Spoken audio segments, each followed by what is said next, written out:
ఢిల్లీలో సీఈసీని కలిశారు బీఆర్ఎస్ నేతలు. ఎంపీ వద్దిరాజు రవిచంద్ర, మాజీ ఎంపీ వినోద్, బీఆర్ఎస్ ప్రధాన కార్యదర్శి సోమా భారత్ సీఈసీని కలిసిన వారిలో ఉన్నారు. ఎస్ఐఆర్ పై ఈసీకి బీఆర్ఎస్ నేతలు కీలక సూచనలు చేశారు. ఎస్ఐఆర్ ఇబ్బందులను ఈసీకి వివరించారు. ఒక వ్యక్తికి ఒకే ఓటు ఉండాలని బీఆర్ఎస్ విజ్ఞప్తి చేసింది. ఎస్ఐఆర్ గడువు పెంచాలని ఈసీని కోరామన్నారు Vaddiraju Ravichandra. Full details Delhi bureau chief Gopikrishna అందిస్తారు. తెలంగాణలో జరుగుతున్న ఎస్ఐఆర్ ప్రక్రియకు సంబంధించి కొన్ని కీలక సూచనల్ని కేంద్ర ఎన్నికల సంఘానికి చేసింది బీఆర్ఎస్. ప్రస్తుతం కేంద్ర ఎన్నికల సంఘాన్ని కలిసి తమకున్న అభ్యంతరాలు అలాగే చేయాల్సిన మార్పులకు సంబంధించి ఏ అంశాలు చర్చించారు మనతో పాటు మాట్లాడేందుకు బీఆర్ఎస్ పార్లమెంటరీ పార్టీ నేత వద్దిరాజు రవిచంద్ర గారు ఉన్నారు. ఎస్ఐఆర్ ప్రక్రియకు సంబంధించి కేంద్ర ఎన్నికల సంఘానికి కొన్ని సూచనలు చేశారు. ఏమేమి అంశాలు సమర్పించారు? తెలంగాణలోని డూప్లికేట్ ఓట్స్ను తగ్గించడానికి ఎస్ఐఆర్ ఎట్లయితే ప్రక్రియ స్టార్ట్ చేసిందో మా బూత్ లెవెల్ ఏజెంట్స్ మా నెట్వర్క్ మేము ముందుగా కొన్ని నియోజకవర్గాల్లో తీసుకొచ్చిస్తే ఒక హయ్యెస్ట్ నియోజకవర్గంలో 56,000 ఓట్లు డూప్లికేట్ చూపించడం జరిగింది. మినిమం తక్కువలో తక్కువ 2,500 ఓట్లు. ఆయన యావరేజ్గా 119 నియోజకవర్గాలు చూస్తే ఒక్కొక్క కాన్స్టిట్యున్సీలో 16,000 ఓట్లు, అంటే దాదాపు ఇప్పటికే మేము 16 లక్షల డూప్లికేట్ ఓట్స్ను కనుక్కోవడం జరిగింది. దీని మీద కంప్లైంట్ చేయడం జరిగింది. దీన్ని పర్ఫెక్ట్గా చేయాలని చెప్పాము. ఎందుకంటే ఏ రాజకీయ పార్టీ అయినా, మేమే కావచ్చు, వాళ్ళే కావచ్చు, ఎవరైనా కావచ్చు, డూప్లికేట్ ఓట్స్తోని, నకిలీ ఓట్లతోని ఎవరు గెలవకూడదు, ఇంకొక పార్టీ ఓడకూడదు. ఎవరికైనా ఇది ఈక్వల్లీ లాస్, అన్యాయమే. దాన్ని ఎస్ఐఆర్ ప్రక్రియ చేసిందే వీటిని అరికట్టడానికి. దాన్ని సక్రమంగా చేయాలని చెప్పేసి మా కేసీఆర్ గారి ఉద్దేశం. దాన్ని ఇంప్లిమెంట్ చేయమని చెప్పి మేము అడగడం జరిగింది.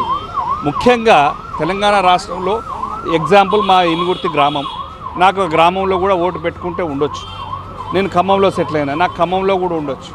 మరి హైదరాబాద్లో ఉన్నా కూడా హైదరాబాద్లో కూడా ఉండొచ్చు. ఒకే వ్యక్తికి 3 దిక్కుల ఓటు ఉండడం కరెక్ట్ కాదని చెప్పేసి ఈ ఎస్ఐఆర్లో తెలంగాణ రాష్ట్రంలో ఒక వ్యక్తికి ఒకటే ఓటు ఉండాలనేది ఎట్లయితే ఇంప్లిమెంట్ జరుగుతుందో, దేశంలో ఉన్న ప్రతి పౌరుడికి కూడా ఏ రాష్ట్ర పౌరుడైనా కానీ ఆ రాష్ట్రం వాళ్ళ ఇష్టం.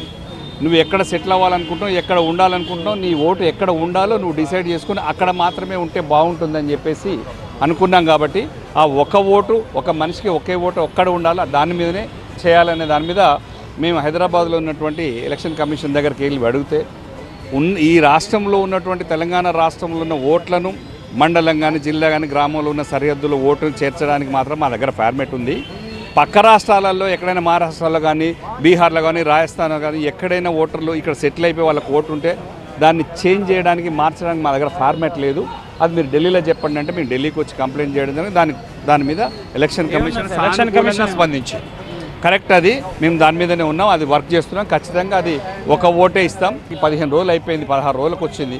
10% కూడా ఓటు నమోదు కార్యక్రమం సెట్ కాలేదు. దీనికి సమయం కూడా వెచ్చించాలని చెప్పాం. ఎందుకంటే హడావుడిగా టైం లేదని చెప్పేసి తప్పుల మీద తప్పులు జరగొద్దని, దాన్ని నిజాయితీగా మంచిగా చేయాలనేది మా పార్టీ ఉద్దేశం, కేసీఆర్ గారి లక్ష్యం. కాబట్టి ఇక్కడికి వచ్చి వాళ్ళకి చెప్పడం జరిగింది. అవసరాన్ని బట్టి, అవకాశాన్ని బట్టి ఎంత కావాలంటే పూర్తిగా సమర్థిస్తుందా ఎస్ఐఆర్ ప్రక్రియ? 100% మేము మా 35,655 మంది ఖచ్చితంగా మా బిఎల్ఏలను పెట్టుకొని మేము ఎవ్రీడే యాక్టివ్గా పనిచేస్తున్నాం, సపోర్ట్ చేస్తున్నాం. ఎందుకంటే న్యాయంగా చేయాలని మా ఆలోచన కూడా అదే. డూప్లికేట్ ఓట్లు ఉండొద్దు అనుకుంటున్నాం మేము. దేశంలో మెజార్టీ రాజకీయ పక్షాలు, ఇండియా అలయన్స్, కాంగ్రెస్ పార్టీ ఈ ఎస్ఐఆర్ ప్రక్రియను వ్యతిరేకిస్తోంది, ఓటు హక్కుని తొలగించే ప్రయత్నం చేస్తుంది ఎన్నికల సంఘం అంటున్నారు. మీరేమో ఇది కరెక్ట్ అయిన ప్రక్రియ అని చెప్పి అంటున్నారు. మరోపక్క సీఎం కాన్స్టిట్యున్సీలోనే 30,000 డూప్లికేట్ ఓట్లు ఉన్నాయంటున్నారు. అయినా కూడా సీఎం దానిపైన ఇప్పటివరకు ఎక్కడ మాట్లాడలేదు. మీకు ఆ డేటా ఎక్కడ? 35,000 ఓట్లు ఉన్నాయని మా పార్టీ కనుక్కున్నది. ఎస్ఐఆర్ని ఖచ్చితంగా న్యాయంగా కనుక వీళ్ళు కరెక్ట్గా చేస్తే అందరికీ మంచిదే. న్యాయం చేయకుండా ఎక్కడికక్కడ డామినేట్ చేసుకుంటూ అధికారంలో ఉన్న పార్టీ బుల్డోజ్ చేసుకుంటూ పోతే అది ఎవరికైనా ఇబ్బంది.